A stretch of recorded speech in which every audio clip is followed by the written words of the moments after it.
नमस्कार साथियों, स्वागत है हमारे YouTube चैनल में। आज हम एक नया टॉपिक लेकर आए हैं, क्रिया। आखिर क्रिया किसे कहते हैं? सभी एग्जाम में क्रिया पूछी जाती है।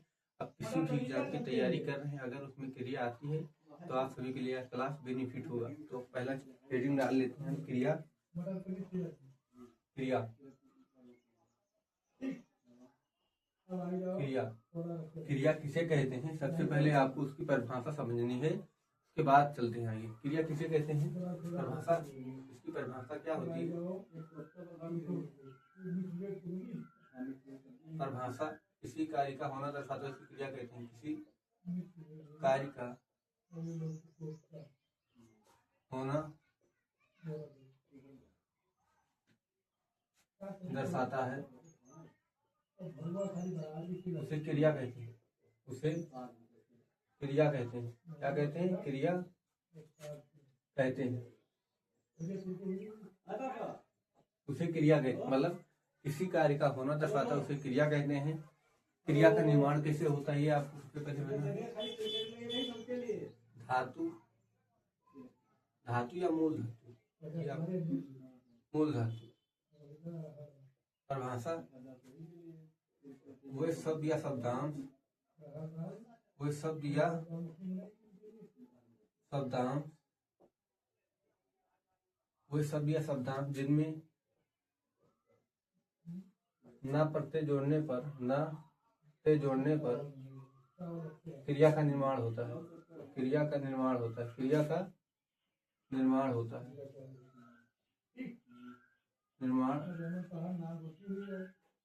क्रिया का निर्माण होता है।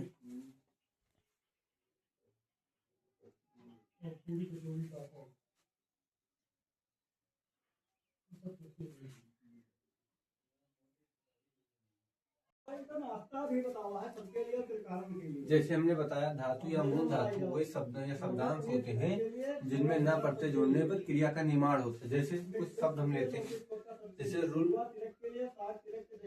प्लस न प्रत्यय जोड़ोगे इसमें तो क्या बनेगा? जैसे खिल, खिल प्लस न प्रत्यय जोड़ोगे क्या बनेगा? जैसे टहल, न प्रत्यय जोड़ोगे क्या बन जाएगा? उसके बाद हंस, हंस प्लस ना प्रत्यय जोड़ोगी क्या बन जाएगा? ना प्रत्यय जोड़ने पर क्रिया का निर्माण होता है। जैसे रुल प्लस जोड़ोगे रुलना हो जाएगा। क्या हो जाएगा? रुलना क्रिया है। फिर उसके बाद खिल प्लस ना जोड़ोगे खिलना हो जाएगा, यह क्रिया शब्द है। टहल प्लस ना जोड़ोगे टहलना हो जाएगा, टहलना। हंस प्लस ना हंसना, हंसना हो जाएगा। हमने बताया ये सब क्या है? मूल धातु है। ये आपको ध्यान रखना है। मूल धातु क्या है? मूल धातु। अब आगे चलते हैं इसके प्रथम प्राणार्थक पर। उसे क्या कहते हैं?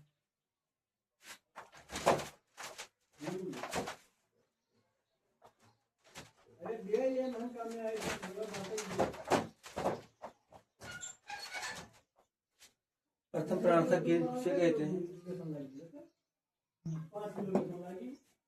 प्रथम प्राणार्थक, प्रथम प्राणार्थक।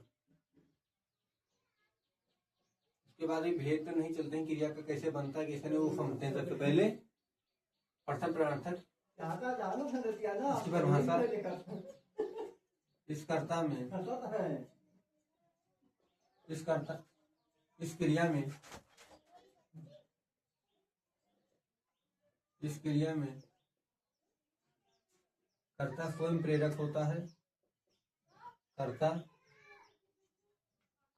स्वयं प्रेरक होता है, प्रेरक होता है, या लिख सकते हैं उसकी मौजूदगी में कार्य होता है, या उसकी मौजूदगी में कार्य होता है। मतलब वो रहता तभी मौजूदगी में कार्य होता है, में कार्य होता है, कार्य होता है, उसकी मौजूदगी में कार्य होता है। इसमें आना प्रत्यय लगता है। क्या लगता है? आना प्रत्यय, आना प्रत्यय लगता है। ये आपको ध्यान रखना, क्या लगता है? आना प्रत्यय लगता है। जैसे हम आपको बताते चलेंगे कि आपको एकदम याद हो जाए। जैसे हमने अभी लिखा था सब दूसरा शब्द लेते हैं, जैसे पिस। इसमें आप पहले ना प्रत्यय जोड़कर क्रिया बनाओ, फिर ना प्रत्यय आना प्रत्यय जोड़कर आना प्रत्यय जोड़ो, क्या बनाओ, प्रथम प्रणार्थक बनाओ। फिर उसके बाद हस ना प्रत्यय जोड़ो, फिर आना प्रत्यय जोड़ो, क्या बनाओ, प्रथम प्रणार्थक बनाओ। फिर उसके बाद रूल प्लस ना प्रत्यय जोड़ो, आना प्रत्यय जोड़ो, आना प्रत्यय जोड़ो। उसके बाद पहल प्लस ना प्रत्यय जोड़ो प्लस आना प्रत्यय जोड़ो। ये 4 शब्द लेते हैं। ये आपको समझ में आ गया होगा। हम प्रथम प्रणाम से बताए। कर्ता मतलब समझो जैसे स्वयं मैं करता हूँ, जो कार्य करता है उसे कर्ता कहते हैं। ठीक। प्रथम प्राणार्थ इस क्रिया में कर्ता की मौजूदगी होती है तथा उसके रहते हुए कार्य होता है। ठीक, ये आपको ध्यान रखना। प्रथम प्राणार्थक में कर्ता स्वयं कार्य करता है और द्वितीय प्राणार्थक में कर्ता दूसरे से कार्य करता है। वो हम आगे आपको बताते हैं, ये पहले समझिए आप। ठीक, हमने बताया ये मूल धातु है। ये क्या है, मूल धातु है। ये मूल धातु है, ये मूल धातु, मूल धातु। इसमें ना प्रत्यय जोड़ोगे तो क्रिया बनेगी, फिर इसमें आना प्रत्यय जोड़ोगे क्या बनेगा, प्रथम प्राणार्थ। इसे जोड़ो पिस प्लस ना, पिसाना हो जाएगा, पिसाना, पिसाना हो गया। ठीक, हंस प्लस ना, जैसे आपने बनाया यहाँ पे हंसना, हंसना, ये हंसना बनाए, इसमें आप आना प्रत्यय जोड़ोगे किसे, आना प्रत्यय, तो यहाँ से अलग होगा ना। जो यहाँ पे है, यहाँ पे तो अब संधि प्रत्यय इसमें जुड़ जाता है तो क्या बन जाएगा, हंसाना बन जाएगा, हंसाना बन जाएगा। इसमें आना प्रत्यय आ गया ना, आना प्रत्यय। तो उसके बाद रूल प्लस ना, क्रिया हो गई। आना प्रत्यय जोड़ोगे क्या हो जाएगा, रुलाना हो जाएगा, क्या हो जाएगा, रुलाना हो जाएगा। फिर उसके बाद हाँ टहल प्लस ना प्लस आना प्रत्यय जोड़ोगे टहलाना हो जाएगा, टहलाना हो जाएगा। और सब ले लीजिए, खिल, खिल प्लस आना प्रत्यय जोड़ोगे खिलाना हो जाएगा, क्या हो जाएगा, खिलाना हो जाएगा, क्या हो जाएगा, खिलाना हो जाएगा। तो आई होप आपको ये भी समझ में आ गया होगा प्रथम प्राणार्थक किसे कहते हैं। प्रथम प्राणार्थक किसे कहते हैं, जिसमें हमने आपको ये भी बताया ये हमारा मूल, ये हमारा प्रत्यय जो क्रिया का निर्माण होता है, ये हमारा मूल धातु है, ये हमारा प्रथम प्राणार्थक क्रिया है। तो क्या होगा, पिसाना, हंसाना, रुलाना, टहलाना, खिलाना, ये सब क्या है, प्रथम प्राणार्थक के उदाहरण है। बहुत सारे उदाहरण हो सकते हैं, वो आप भी लिख सकते हैं। ठीक, आई होप ये समझ में आ गया। अब चलते हैं द्वितीय प्राणार्थक पर। द्वितीय प्राणार्थक किसे कहते हैं, आप लोग एक बार स्क्रीनशॉट ले लें इसे।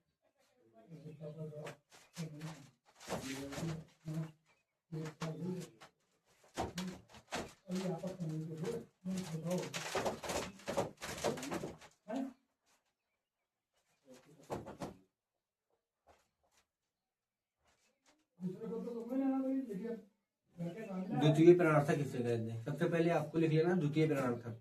आई होप आप लोगों को वीडियो अच्छा लगता होगा, समझ में आ जाता होगा एकदम। द्वितीय प्राणार्थक यहाँ पे छोड़ लीजिए, द्वितीय प्राणार्थक।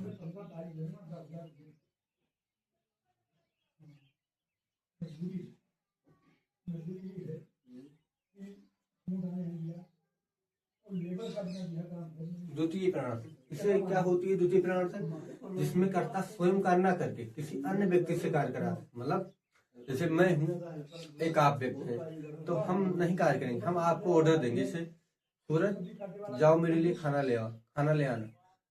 बच्चों ने अध्यापक से झाड़ू लगवाया, मोहन ने सीमा से खाना बनवाया, पिताजी ने बच्चों से झाड़ू लगवाया। सब क्या है, प्रथम द्वितीय प्राणार्थक क्रिया। ठीक, द्वितीय प्राणार्थक इसमें कर्ता स्वयं का, इसमें कर्ता स्वयं कार्य न करके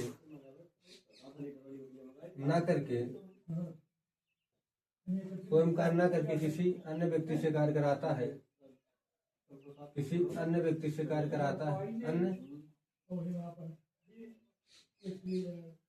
अन्य व्यक्ति से कार्य कराता है, अन्य व्यक्ति से कार्य कराता है, उसे द्वितीय प्राणार्थक कहते हैं, उसे द्वितीय प्राणार्थक कहते हैं।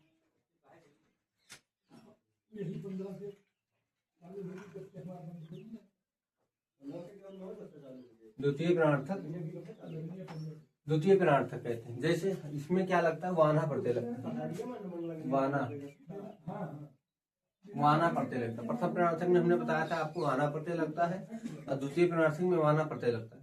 ठीक, अभी हम भेद पे नहीं चले क्रिया की, क्रिया कैसे बनती है कैसे नहीं बनती है वो हम बताते हैं। इसके बाद हम क्रिया के भेद चलेंगे, अकर्मक सकर्मक, प्रथम प्राणार्थक मतलब पूर्वकालिक, ये सब क्रिया होती है बताते हैं इसके भेद। पहले ये आप समझिए, पहले इस कर्ता में स्वयं कार्य, इसमें कर्ता स्वयं कार्य न करके किसी अन्य व्यक्ति से कार्य कराता है, उसे द्वितीय प्राणार्थक कहते हैं। जैसे इसमें वाना प्रत्यय लगता है, हमने आपको बताया था सब ले लेते, जैसे रो,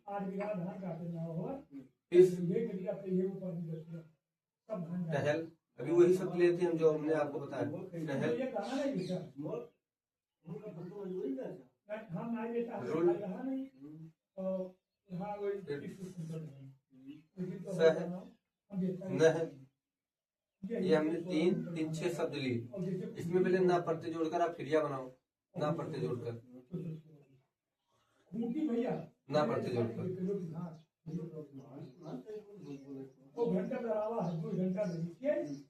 ना प्रत्यय जोड़कर आपको क्रिया बनाना है। क्रिया कैसे बनाना है, रोना, रोना, पिस से पिसना, ये ना प्रत्यय लगा है, ये क्रिया का निर्माण होता है। इससे टहल से टहलना, टहलना, रुल से रुलना, रुलना, सहन से सहना, नह से नहाना, नहना, नहना। ठीक,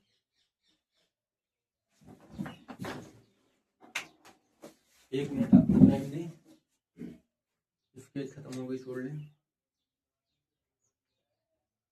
25-25 जो लिखा है ज्यादा नहीं, 12.5 किलो खा कुछ जाएगी नहीं, आधा किलो खा, आधा किलो तो 25 पैकेट मतलब 12.5 किलो तो भाग ज्यादा है।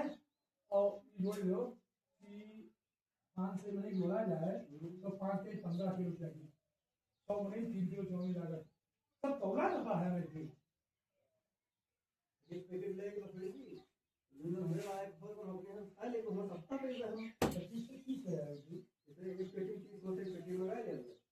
समझिए, आप समझिए पहले ये आपने कैसे रो प्लस ना जोड़ा, रोना हो गया। अब इसमें आप कैसे वाना प्रत्यय जोड़ोगे, क्या बन जाएगा, रुलवाना बन जाएगा। क्या बन जाएगा, रुलवाना बन जाएगा, रुल वाना बन जाएगा। जैसे बना रुलवाना, तो आपको यही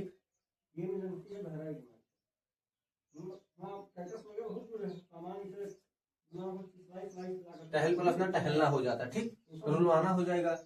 इसमें फिर आना प्रत्यय जोड़ कर प्रथम प्राणार्थक भी बना सकते हो, प्रथम प्राणार्थक रुलाना हो जाएगा, रुलाना, रुलवाना, ये प्रथम प्राणार्थक है, द्वितीय प्राणार्थक है। ठीक, उसके बाद पिस प्लस ना पिसना, प्रथम प्राणार्थक बनाओगे तो पिसाना हो जाएगा, पिसाना, द्वितीय प्राणार्थक बनाओगे पिसवाना हो जाएगा, पिसवाना।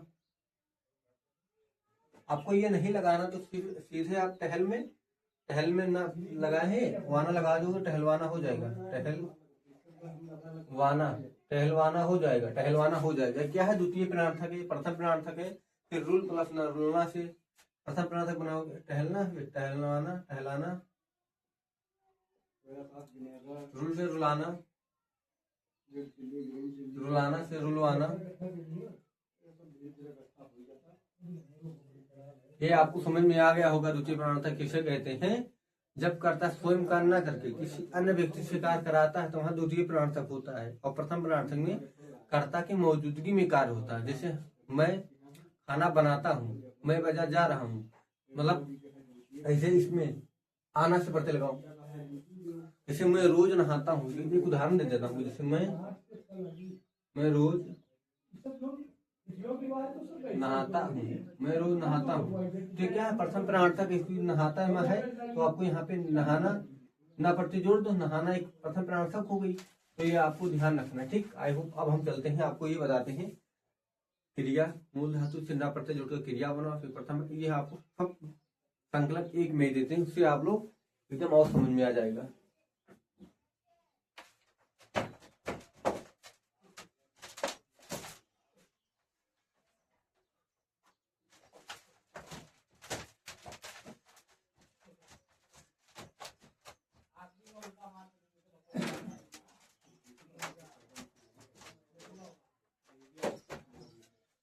अब आप लोग यहाँ पे लिखिए धातु, तो क्रिया का निर्माण होता है धातु।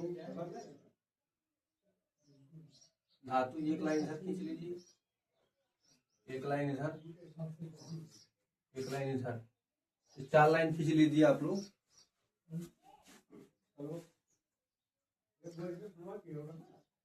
चार लाइन, ये धातु है, ये ना पड़ते जोड़े, ना पड़ते इसमें जोड़ोगे क्रिया का निर्माण होगा।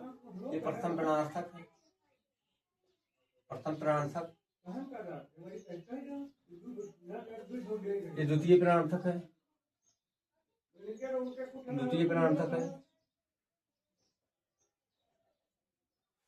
द्वितीय। आप लोग ऐसे ही अपने कॉपी में लिख लीजिएगा, इससे आप लोगों को और समझ में आ जाएगा। इसे धातु में हमने बताया था आपको, वही सब लेते हैं। पहल, नह,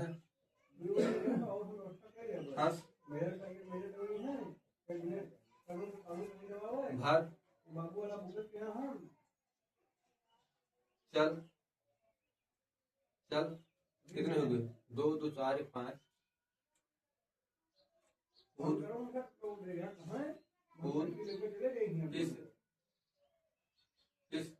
ये हमने 2 2 4 2 6 7 शब्द लिए। एक शब्द और ले लेते हैं, जैसे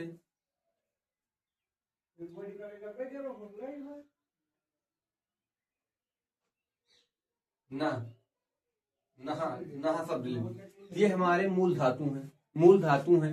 अब इसमें जैसे आप आना पड़ते जोड़ोगे, क्रिया का निर्माण हो जाएगा। जैसे इसमें आपको कोई इसमें ये पूछे क्या है, तो ये आपको क्या बताना है? मूल धातु है। अगर क्रिया का निर्माण करना है तो आपको ना पड़ते जोड़ना। अगर प्रथम प्रणार्थक बनाना है, वहां इसमें क्या बनता है? आना पड़ते लगता है। ये भी लिख दी, इसमें वो आना पड़ते लगता है।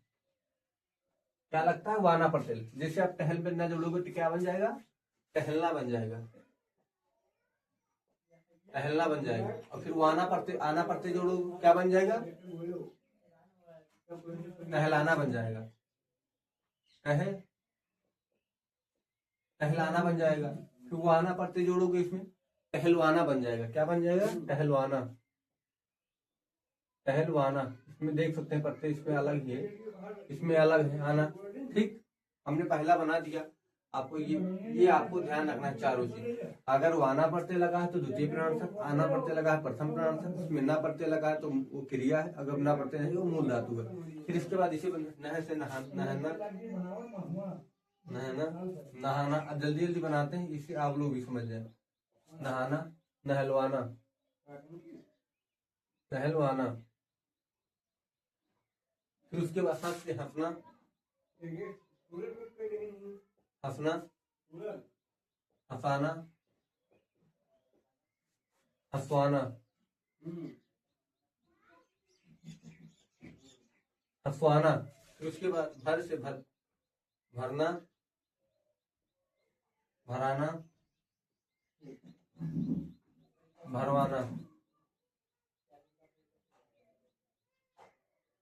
ये आपको समझ में आ गया होगा। उसको हम जल्दी जल्दी बना दे। चल से चलना, चलना, चलाना, चलवाना, चलवाना। ठीक, उसके बाद कूद से कूदना, कुदाना, कुदाना, कुदवाना, कुदवाना। ठीक, ये हमारा द्वितीय प्रणार्थक, प्रथम प्रणार्थक क्रिया। पिस से पिसना, पिसाना,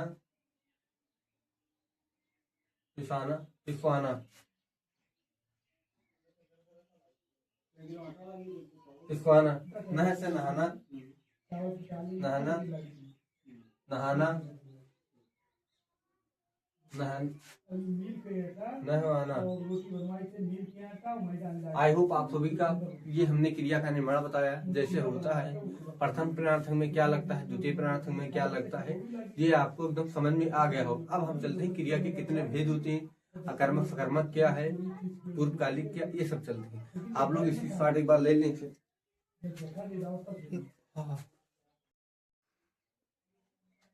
अब हम चलते हैं क्रिया के भेद।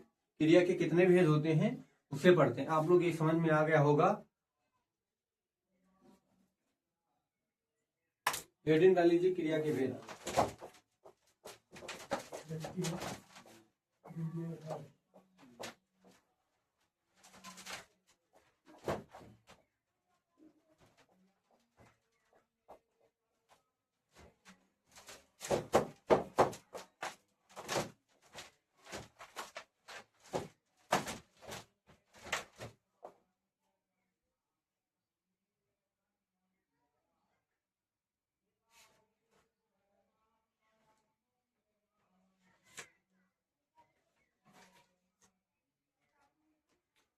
अब लोग छोड़ क्रिया के भेद। क्रिया के मुख्यतः दो भेद होते हैं। क्रिया के मुख्यतः दो भेद होते हैं। दो भेद होते हैं। कौन कौन होते हैं? अकर्मक और सकर्मक। अकर्मक सकर्मक। क्रिया के मुख्यतः दो भेद होते हैं, अकर्मक और सकर्मक। क्या होते हैं? अकर्मक और सकर्मक। संरचना और प्रयोग के आधार पर कितने होते हैं? संरचना एवं संरचना के आधार पर 5। संरचना के आधार पर 5 कौन कौन? पूर्वकालिक क्रिया,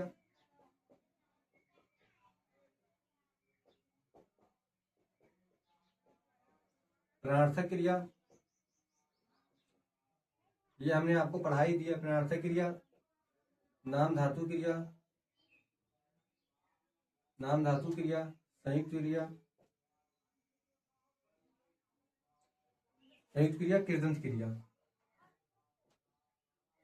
क्रिया। अगर ये संरचना प्रयोग, अगर यहाँ पे प्रयोग के आधार पर पूछ ले, प्रयोग के आधार पर, तो 8 क्रियाएं होती। प्रयोग के आधार पर 5 क्रिया ये होती हैं और 3 क्रिया और होती है। कौन कौन? सामान्य क्रिया,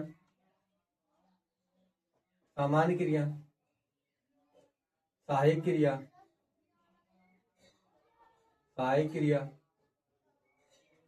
सजातीय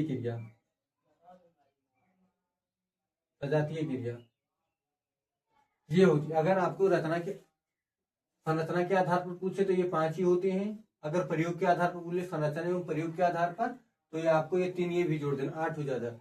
अगर ये पूछिए आपका क्रिया के मुख्यतः कितने भेद होते हैं, तो आपको ये दो लगाना है। पहला अकर्मक, ये अकर्मक और सकर्मक 2 क्रिया होती है। ठीक, अकर्मक क्रिया के 2 भेद होते हैं। कौन कौन होते हैं? एक कर्मक क्रिया, 2 कर्मक क्रिया, एक कर्मक और द्विकर्मक क्रिया होती है। ठीक, संयुक्त क्रिया के 11 भेद होते हैं। मतलब हम ज्यादा वीडियो लंबा नहीं करेंगे, हम 2-2 3-3 उदाहरण देके आपको समझा देंगे और आपको एकदम समझ में आ जाएगा। 15-20 मिनट में खत्म कर देंगे हम। तो आप लोग एक बार इसे स्क्रीनशॉट ले लें।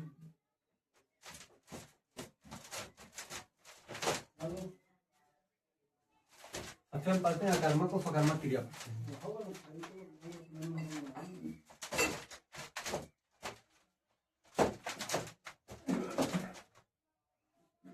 हेडिंग ला लीजिए अकर्मक और सकर्मक। यहाँ पर 1 नंबर पर अकर्मक,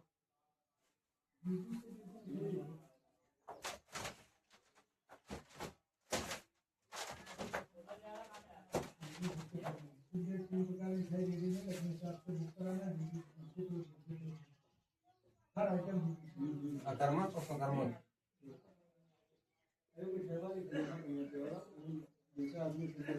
यही हम आपको समझा देते हैं। अकर्मक किसे कहते हैं?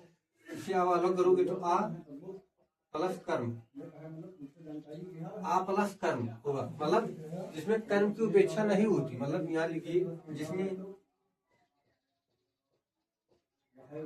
कर्म की उपेक्षा नहीं होती, उपेक्षा नहीं होती, क्या नहीं होती, जिसमें कर्म की उपेक्षा नहीं होती है उन्हें हम क्या कहते हैं, अकर्मक क्रिया कहते हैं। अकर्मक क्रिया कहते हैं, मतलब जो कर्म के बिना हो, क्या हो, कर्म के बिना हो, उसे क्या कहते हैं, अकर्मक क्रिया। ये आपको लिखना है, एक सेकंड।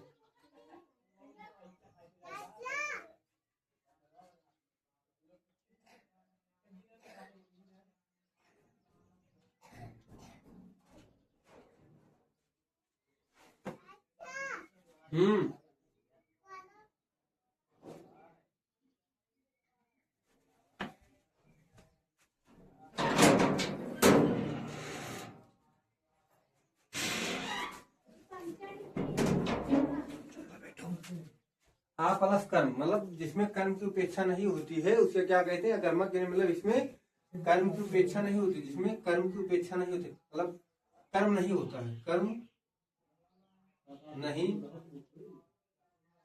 होता है, कर्म नहीं होता। एक चीज यहाँ पे और देख लीजिए, जिसमें क्या से जवाब करने पर जवाब ना मिले, जवाब ना मिले उसे क्या कहते हैं, अकर्मक क्रिया। एक चीज इसमें और ध्यान रखना, लिख लीजिए, कर्म पर क्या नहीं लगता है, कर्म पर क्या नहीं लगता है, क्या नहीं लगता है, नहीं। जैसे उदाहरण के माध्यम से, जैसे पक्षी, यहाँ लिख दिए, उदाहरण बता देते हैं, वृक्ष से पत्ते गिरते हैं, वृक्ष से पत्ते गिरते हमने लिख दिया। जैसे पत्ते गिरना है, क्या है, क्रिया है। अभी वृक्ष क्या है, ये करता है, इसके बीच लगाओ, क्या गिरता है, पता नहीं चलता। ठीक, कुछ शब्द होते हैं उसे हम लिख देते हैं अकर्मक सकर्मक में, जैसे उड़ना, कूदना, हंसना,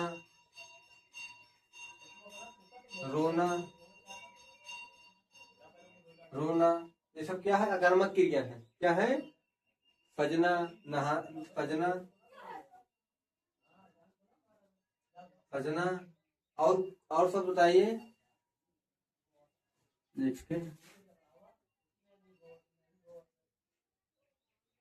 हाँ, और सब लिख लीजिए, कैसे डरना, जागना, भागना, ये सब क्या अकर्मक क्रिया है। क्या है, अकर्मक क्रिया। अब आ जाते हैं सकर्मक क्रिया पे। इसका तब विच्छेद करोगे, सा प्लस कर्म, मतलब जो कर्म सहित हो, क्या हो, जो कर्म सहित हो, जो कर्म सहित हो, कर्म सहित हो उसे क्या कहते हैं, अकर्मक। जिसमें जो कर्म सहित उसे सकर्मक क्रिया कहते हैं। इसमें कर्म की उपेक्षा होती है, इसमें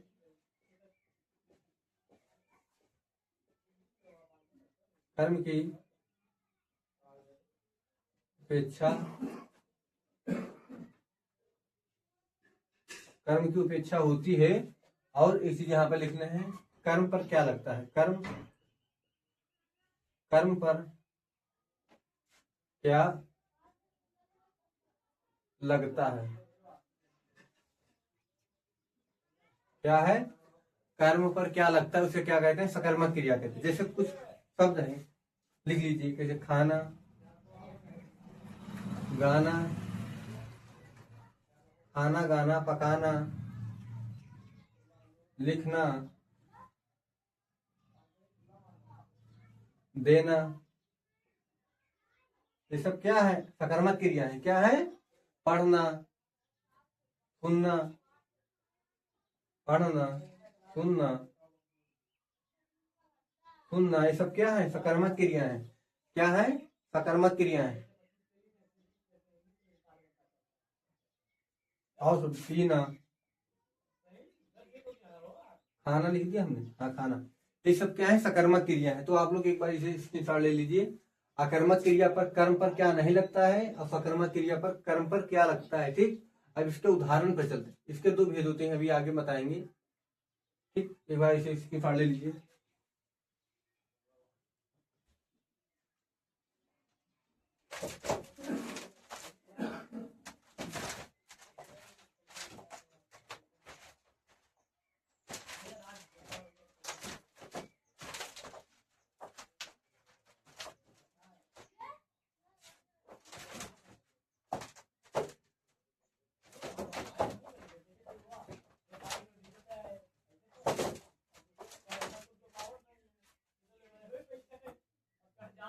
इधर आप उदाहरण लिखिए, अकर्मक क्रिया के उदाहरण,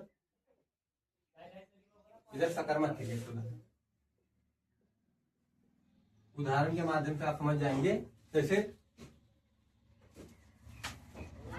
मोहन हंस रहा है, मोहन हंस रहा है, मोहन हंस रहा है। तो इसमें हमने आपको बताया था कि अकर्मक क्रिया पे कर्ता पर क्या लगता है और क्रिया कर्ता और क्रिया के बीच में और नहीं लगता। कैसे रहा, ये क्या है, क्रिया है, क्रिया है, ये कर्ता है, क्या है, कर्ता है। अब इससे पूछो मोहन से क्या हंस रहा है, क्या हंस रहा है। हंसना कोई पता चलता है कि क्या हंस रहा है, नहीं पता चलता है, इसलिए वो अकर्मक क्रिया हो जाती है। मतलब जिसमें कर्म नहीं मिलता उससे अकर्मक क्रिया। हम बोल रहे क्या बोल रहे पता नहीं, बोलना, फिर उसे अकर्मक क्रिया। मोहन सेब खाता है, सेब खाता है, तो मोहन एक कर्ता हो गया, कर्ता, खाना एक क्रिया हो गई, क्रिया, सेब एक कर्म हो गया। तो हमने आपको बताया था सकर्मक क्रिया पे कर्म और खाता पे क्रिया क्या लगता है। जैसे आप इसे लगाइए, मोहन सेब खाता है, क्या खाता है, सेब खाता है, मतलब मोहन सेब खाता है, क्या खाता है, सेब खाता है। तो क्या पता चल गया कि ये सकर्मक क्रिया, जिसमें पता चल जाता है वह क्या है, सकर्मक क्रिया है। ठीक, जैसे वृक्ष से पत्ते गिरते हैं, वृक्ष से पत्ते गिरते हैं, वृक्ष से पत्ते गिरते हैं। तो इसमें आपको देखना है गिरना है, क्या है, क्रिया है। पत्ते इसमें क्या है, ये आपको बताना है, कर्म है, क्या है, कर्म है। और गिरना है क्या है, क्रिया है। अब कर्ता और क्रिया के बीच में पत्ते क्या गिरते हैं, पत्ते क्या गिरते हैं, जहां पे आप क्या लगाओ, पत्ते क्या गिरते हैं। तो आपको नहीं पता चलेगा कि क्या गिरता है, क्योंकि ये कर्म है, ये कर्म है। अब कर्म पे आपको क्या लगाना नहीं है। ठीक, आप आई होप ये भी समझ में आएगा। अब चलते इसके द्विकर्मक पर। जैसे नवीन ने बच्चों को हिंदी पढ़ाया, रुक जाओ, नवीन ने बच्चों को हिंदी पढ़ाया, ये द्विकर्मक क्रिया, क्या है, द्विकर्मक क्रिया है। जैसे अभी हम आपको बता देते हैं द्विकर्मक क्रिया। नवीन एक कर्ता हो गया, पढ़ा, नवीन ने बच्चों को हिंदी पढ़ाता है, एक क्रिया हो गई, क्या पढ़ाता है, हिंदी पढ़ाता है, एक कर्म ये हो गई, एक कर्म ये हो गई, एक कर्म किसको पढ़ाता है, बच्चों को पढ़ाता है, दूसरा कर्म है। तो इसमें दो कर्म है, क्या है, दो कर्म है। ठीक, ये द्विकर्मक क्रिया। जैसे ये निर्जीव होता है, ये सजीव। जैसे नवीन ने बच्चों को हिंदी पढ़ाया, क्या पढ़ाया, किसको पढ़ाया, मतलब क्या पढ़ाया, तो क्या है, मतलब क्या है, एक सेकंड,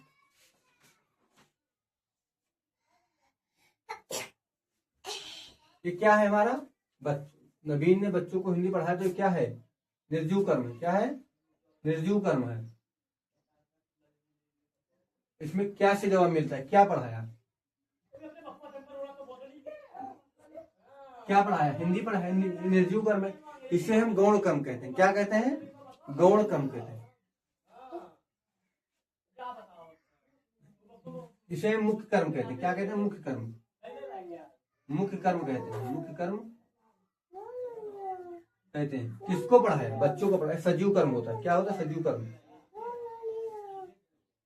सजीव कर्म, इसे हम गौण कर्म कहते हैं। क्या कहते हैं? गौण कर्म। कौन किसको लगाकर पता करते हैं? कौन किसको लगाकर पता करते हैं?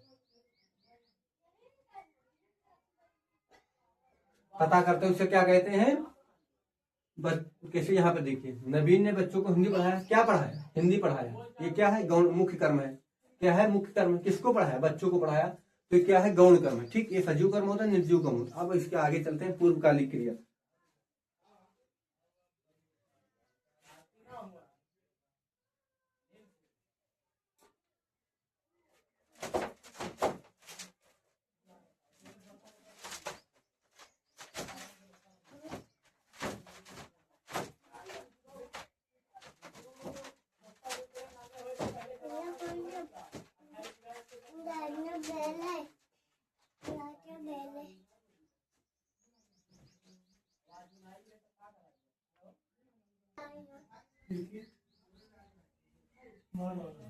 आई होप यहाँ तक समझ में आएगा। कल मिलते हैं नेक्स्ट क्लास में, यहीं से स्टार्ट करेंगे। धन्यवाद।